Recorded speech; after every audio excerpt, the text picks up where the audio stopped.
चार माणसांसाठी असो किंवा एकट्यासाठी स्वयंपाकात ना संपूर्ण एकाग्र करावं लागतं मनाला. एका माणसाचं जेवण बनवायला तेवढीच मेहनत लागते जितकी 40 माणसांच्या स्वयंपाकाला. हे कधी विसरायचं नाही. स्वयंपाक करणं म्हणजे काय? आपल्यातलं काहीतरी काढून त्या पदार्थाला देणं. मी ना माझ्या मनातलं सगळं सांगते माझ्या पदार्थांना.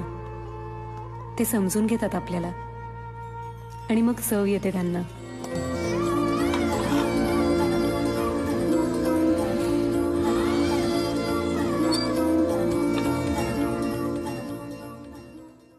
चार माणसांसाठी असो किंवा एकट्यासाठी स्वयंपाकात ना संपूर्ण एकाग्र करावं लागतं मनाला. एका माणसाचं जेवण बनवायला तेवढीच मेहनत लागते जितकी 40 माणसांच्या स्वयंपाकाला.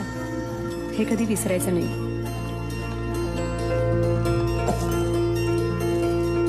स्वयंपाक करणं म्हणजे काय? आपल्यातलं काहीतरी काढून त्या पदार्थाला देणं.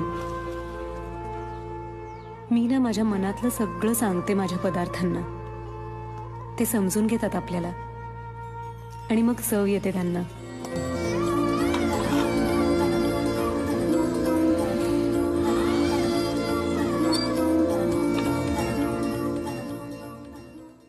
चार माणसांसाठी असो किंवा एकट्यासाठी स्वयंपाकात ना संपूर्ण एकाग्र करावं लागतं मनाला.